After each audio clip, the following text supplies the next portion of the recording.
షేక్ మస్తాన్ వలి గారు మీరు క్లారిటీ ఇవ్వండి సార్. షర్మిల గారు ఎక్కడైనా కాంగ్రెస్ పార్టీలోకి వస్తామని చెప్పారా?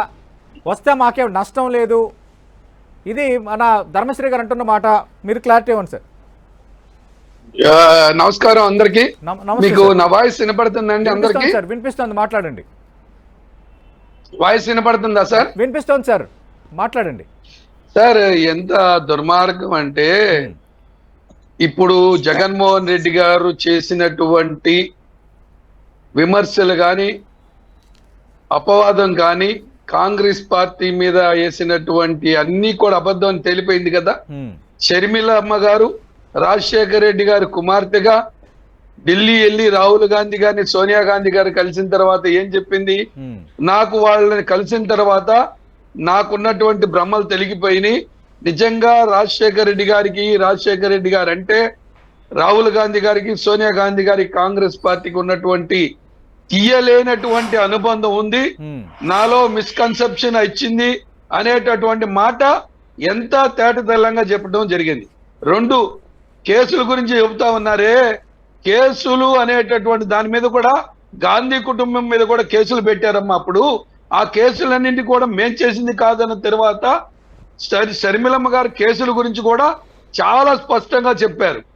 కానీ జగన్మోహన్ రెడ్డి గారికి అవసరం ఉన్నప్పుడు షర్మిలమ్మ గారు రాజన్న వదిలిన బాణం, షర్మిలమ్మ గారితో విజయమ్మ గారు కూడా బాణం. ఇవాళ రాజశేఖర రెడ్డి గారు పేరు చెప్పుకొని కాంగ్రెస్ ముఖ్యమంత్రిగా ఉన్నటువంటి రాజశేఖర రెడ్డి గారు జీవితకాలం ఈ కాంగ్రెస్ పార్టీ ఉండాలి, రాహుల్ గాంధీ ప్రధానమంత్రి కావాలి, ఇందిరమ్మ రాజ్యం రావాలి అనేటటువంటి కలలు గంది ఎవరు? రాజశేఖర రెడ్డి గారు. రాజశేఖర రెడ్డి గారి కొన్న కుమారులు ఏం చేయాలి? ఆ కళల్ని సాకారం చేయాలి. ఆ కళలు సాకారం చేయకుండా కాంగ్రెస్ పార్టీ మీద అపవాదు చేసి కష్టాల్లో ఉన్న కాంగ్రెస్ పార్టీని ఆయనకి ఎంపీ ఇచ్చి ఎంపీ అనేటటువంటి పదవిని కట్టుబెట్టింది జగన్మోహన్ రెడ్డి. ఇవాళ ఉన్నటువంటి ఎమ్మెల్యే ధర్మశ్రీ గారి కూడా కాంగ్రెస్ పార్టీలో గౌరవం ఇచ్చినటువంటి పార్టీ. వీళ్ళంతా కూడా తమ స్వార్థ రాజకీయాల కోసం కాంగ్రెస్ పార్టీ మీద బురద తల్లి ఇవాళ షర్మిలమ్మ గారు కళ్ళు తెరిచిన తర్వాత నిజమేంటో తెలుసుకున్న తర్వాత కాంగ్రెస్ పార్టీలో రావాలి, ఈ కాంగ్రెస్ పార్టీ ఉంటేనే మా నాన్న కళలు సాకారం అవుతాయని చెప్తూ ఉంటే ఆవిడ కూడా మాకు సంబంధం లేదు, ఆవిడకి ఎవరో ఏముంటో తెలీదు. ఆ రోజు రాజశేఖర రెడ్డి గారి కుమార్తె, ఇవాళ రాజశేఖర రెడ్డి గారి కుమార్తె కాల విజయమ్మ గారు ఆ రోజు రాజశేఖర రెడ్డి గారు సత్యమణి అయింది, ఈ రోజు రాజశేఖర రెడ్డి గారు సత్యమణి కాలేదు. అంటే వీళ్ళకి అవసరం వచ్చినప్పుడు షర్మిలమ్మ గారు రాజశేఖర రెడ్డి గారి పుత్రిక కుమార్తె. ఇవాళ వీళ్ళు అధికారంలోకి వచ్చిన తర్వాత ఇవాళ వీళ్ళ అవసరం లేదు.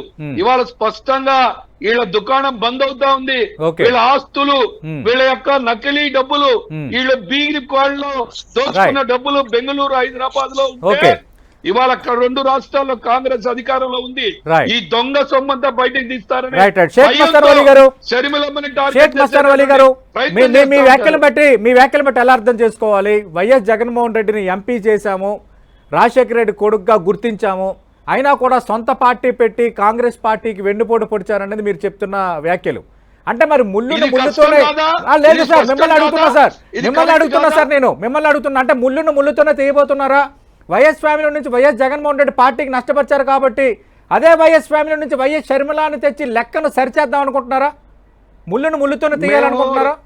రాహుల్ గాంధీ గారు గడిచిన వారం రోజుల క్రితం స్పష్టంగా చెప్పారు, ఆ కుటుంబం కలిసికట్టుగా ఉండాలి. అది కాంగ్రెస్ పార్టీ పెంచినటువంటి కుటుంబం, కాంగ్రెస్ నీడ కింద పెరిగినటువంటి కుటుంబం.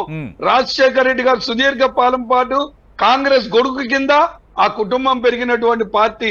ఆ అన్నదమ్ముల్లో ఏవైనటువంటి బాబు భేదాభిప్రాయాలు రాకూడదు అనేటటువంటిది రాహుల్ గాంధీ గారి ఆలోచన. కానీ ఇవాళ ఏంటంటే ఇవాళ చెల్లిని అవమానిస్తా ఉన్నారు. సజ్జల రామకృష్ణారెడ్డికి ఏం సంబంధం అండి? జగన్మోహన్ రెడ్డి గారు జగన్మోహన్ రెడ్డి గారు చెల్లెలు కాదా? జగన్మోహన్ రెడ్డి గారు కోసం పనిచేయలేదా? ఇవాళ తెలంగాణలో ఎలక్షన్ వస్తే వీళ్ళ దొంగ డబ్బులన్నీ తెలంగాణలో మాట్లాడదాం సార్, అవన్నీ కూడా మాట్లాడదాం. పోలీసు వాళ్ళు కేసులు ఇవాళేమో వాళ్ళ కూతురు కాదు. 1 అవర్ డిబేట్ లో మొత్తం అన్ని అంశాలను స్పృశిద్దాం సార్. షేక్ మస్తాన్ వలి గారు ఒక్క నిమిషం లైన్ లో ఉండండి సార్. క్లారిటీ ఇవ్వాలి సార్. ఆమె ఎప్పుడు వస్తున్నారన్నది ఒకటి. రెండోది, అంత సీరియస్ గా ప్రచారం చేస్తారా? అంత సీరియస్ గా కాంగ్రెస్ అప్పచెప్పిన బాధ్యతను నెరవేరుస్తారా? నిజంగా అన్నపైన పోరాటం చెయ్యాలి అనుకుంటే ఎందుకు అసలు ఏపీలో ఇప్పటికే రాజకీయం ప్రారంభించే వాళ్ళు కదా, పక్కనున్న తెలంగాణలో పార్టీ ఎందుకు ప్రారంభిస్తారు? ఇది పుల్లారావు గారు అడుగుతున్న ప్రశ్న. ఇప్పుడు మేము కూడా ఏం చెప్తున్నామంటే సార్ షర్మిల గారిని బలవంతంగా తీసుకొచ్చి మీరు సారథ్యం వహించండి లేదా మా పార్టీ నాయకత్వం తీసుకోండి అని చెప్పట్లా. ఆవిడకున్న ఇబ్బంది ఏమిటో మేడం గారు చెప్పారు. పలు దఫాల ఇంటర్వ్యూల్లో, పలు టీవీల్లో ఇంటర్వ్యూల్లో ఆమె జరుగుతున్నటువంటి అన్యాయం, ఆవిడ పట్ల ప్రవర్తిస్తున్నటువంటి ప్రవర్తన గురించి చాలా స్పష్టంగా చూడటం జరిగింది. దాని గురించి నేను మాట్లాడిన అవసరంలా, వీడియోలు చూస్తే తెలిసిపోతా ఉన్నాయి. సజ్జల రామకృష్ణారెడ్డి గారిని ఏ విధంగా ప్రశ్నించారో, వెళ్ళినటువంటి రాయబారం చేసినటువంటి వ్యక్తులు ఏ విధంగా ప్రశ్నించారో, నాకన్నా మరి ధర్మశ్రీ గారికి ఏమైనా చెప్పారో నాకు తెలియదు, కానీ జగన్మోహన్ రెడ్డి గారు నోరిప్పాల. కానీ మేమేమంటాం, మాదొక జాతీయ పార్టీ, ఆవిడ వచ్చినా రాకపోయినా పార్టీ నడిచింది. ఇంతకు ముందు పోటీ చేస్తాం, ఇప్పుడు పోటీ చేస్తాం, రేపు పోటీ చేస్తాం. కానీ అంటే రేపు ఆమె నేతృత్వంలో పోటీ చేస్తారా? రాజశేఖర రెడ్డి గారి పేరు మీద కాంగ్రెస్ ఓటు బ్యాంకు ఎక్కడ తీసుకెళ్లారు? మా మీద అపవాదులు మోపి మమ్మల్ని నేరస్తులు చేసి మమ్మల్ని ప్రజల ముందు దోషిని పెట్టి మా ఓటు బ్యాంక్ తీసుకున్నటువంటి జగన్మోహన్ రెడ్డి దగ్గర మా ఓటు బ్యాంక్ తీసుకోవడంలో మా పోరాటం చేస్తాం. అదే విధంగా బీజేపీ దగ్గరికి వెళ్ళి తన కాలు ఈ ఆంధ్ర రాష్ట్ర పరువుని మోకాళ్ళ మోడీ దగ్గర కాళ్ళ దగ్గర తాకట్టు పెట్టినందుకు మేము పోరాడతాం. అది రాజశేఖర రెడ్డి ఆశయాలకు వ్యతిరేకంగా. షేక్ మస్తాన్ వలీ గారు, మీరు లాయల్ కాంగ్రెస్ మ్యాన్, నాకు తెలుసు మీరు లాయల్ కాంగ్రెస్ మ్యాన్. మీకు వైఎస్ఆర్ కాంగ్రెస్ పార్టీ నుంచి ఏ తరహా ఆఫర్స్ వచ్చాయి అయినా కూడా మీరు కాంగ్రెస్ పార్టీ పట్టునే ఉన్నారు. ఆ విషయంలో నేను ఎవరు మిమ్మల్ని శంకించరు. కానీ 2014, 2019 రెండు ఎన్నికల పర్సంటేజ్ మనం చూసుకున్న కాంగ్రెస్కు 3% లోపే ఓటింగ్ వచ్చిన పరిస్థితి ఉంది. అంటే తిరిగి పోగొట్టుకున్న ఓట్ బ్యాంకును, కాంగ్రెస్ ఓట్ బ్యాంకును తిరిగి లాక్కోవాలంటే షర్మిలయే దిక్కు అని కాంగ్రెస్ పార్టీ డిసైడ్ అయిందా? ఒకవేళ ఆమె వస్తే ఖచ్చితంగా మీరు అనుకున్న లక్ష్యం సాధిస్తారా? సార్ మేము అనేది ఏంటంటే డెఫినెట్ గా మేము యాక్సెప్ట్ చేస్తాం. మాకు వస్తే బలం వస్తుంది, లేకపోయినా మేము పోటీ చేయడానికి సిద్ధంగా ఉన్నాం. 2014లో పోటీ చేస్తాం, 2019లో పోటీ చేస్తాం, 2024లో కూడా పోటీ చేస్తాం. కానీ అంటే రావడంపై ఇంకా సందిగ్ధత ఉందా? రావడంపై కొంత సందిగ్ధత ఏమైనా ఉందా? ఇంకా మాకు కేంద్ర నాయకత్వంతో షర్మిలమ్మ గారు ఢిల్లీ వెళ్ళి కలిసినటువంటిది అన్ని టీవీల్లో వచ్చింది. షర్మిలమ్మ గారు రాజశేఖర రెడ్డి గారి పట్ల కాంగ్రెస్ పార్టీ సుదీర్ఘ ప్రయాణం గురించి ఆవిడ మాటల్లో చెప్పారు, నేను చెప్పింది కాదు. దయచేసి కావాలంటే మీ అందరికి కూడా డిస్ప్లే పంపిస్తాను నేను ఇప్పుడైనా కూడా. మేము షర్మిలమ్మ గారు ఇవాళ నిజం తెలుసుకున్నారు, అరే పొరపాటు పడ్డాం, మా కుటుంబం వాళ్ళు మేము ఎవరి కోసమో జగనన్న చేసినటువంటి అపవాద కోసం కాంగ్రెస్ పార్టీ కన్నదల్లి లాంటి కాంగ్రెస్ పార్టీని, మమ్మల్ని ఇంత వాళ్ళని చేసినటువంటి కాంగ్రెస్ పార్టీని మేము లేనిపోయింది అపనిందలు మోపి దాన్ని బలహీనపరిచాం. దాన్ని బలోపేతం చేయాల్సినటువంటి బాధ్యత పైన ఉన్నటువంటి రాజశేఖర రెడ్డి గారు ఆత్మ శాంతించడం కోసం ఆవిడ మళ్ళీ కాంగ్రెస్ పార్టీ రావాలని ఆలోచన చేసి ఉండొచ్చు. అది మేము చేస్తే రావడానికి షర్మిలమ్మ గారు చిన్నావిడి కాదు కదా, దాదాపుగా 1000 కిలోమీటర్లు పాదయాత్ర వాతావరణం గట్ట చూస్తున్నప్పుడు మీకేమనిపిస్తోంది? ఈ మధ్య కాలంలోనే టికెట్ దక్కని ఎమ్మెల్యే ఆల రామకృష్ణారెడ్డి నేను షర్మిలతో ఆమెతోనే అడుగు వేయబోతున్నాను, మేము జగన్కు భక్తులం కాదు వైఎస్ఆర్ భక్తులు అంటే ఒక స్టేట్మెంట్ చేశారు. ఇవన్నీ చూస్తున్నప్పుడు మీకేమనిపిస్తోంది? రావడం ఖాయం అనిపిస్తోందా?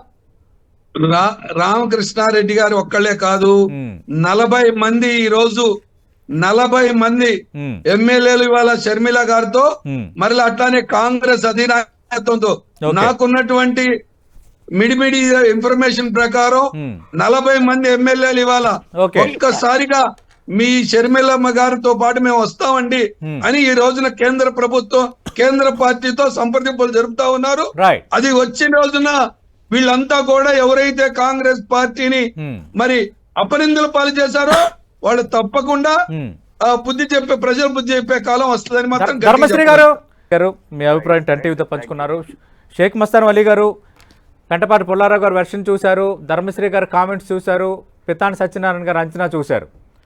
అంటే ఇక్కడ కాంగ్రెస్ పార్టీకి సంబంధించి ఒకవేళ వస్తే విభజన వల్ల నష్టపోయాం కాబట్టి అపాలజీ చెప్తారన్న అంశం తెర ముందుకు వస్తుంది ఒకటి. రెండోది ఆమె వస్తే ప్రభుత్వ వ్యతిరేక ఓటు చీలిపోతుంది, టీడీపీకి జనసేనకి మైనస్ జరగవచ్చు.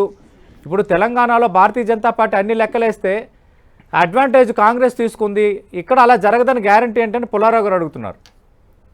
ఇప్పుడు పుల్లారావు గారి యొక్క ఆలోచన ఏంటంటే తెలంగాణలో జరిగింది కదా, ఇక్కడ కూడా జరగచ్చు అనేటటువంటిది.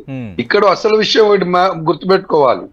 కాంగ్రెస్ పార్టీ యొక్క బలమైన పునాదితో కూడినటువంటి ఓటు బ్యాంక్, 100 సంవత్సరాల కింద ఉన్నటువంటి ఓటు బ్యాంక్ అంతా కూడా మమ్మల్ని దోషిని చేసి మా మీద అపవాదులు మోపి జగన్మోహన్ రెడ్డి గారు తీసుకెళ్లిపోయాడు ఈ రాష్ట్రంలో.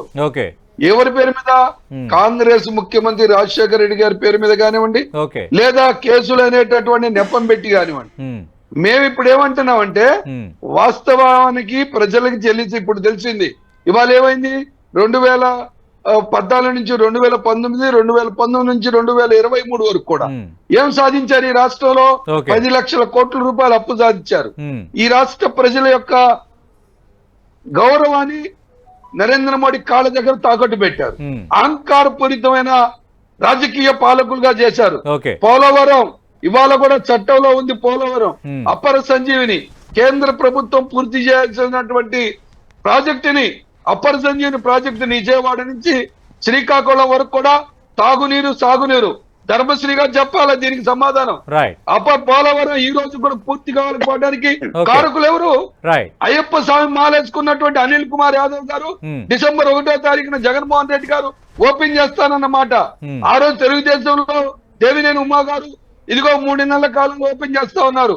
కేంద్ర ప్రభుత్వం చేయవలసిన ప్రాజెక్టుని వీళ్ళు కమిషన్ కోసం కక్కుర్తుపడి పోలవరం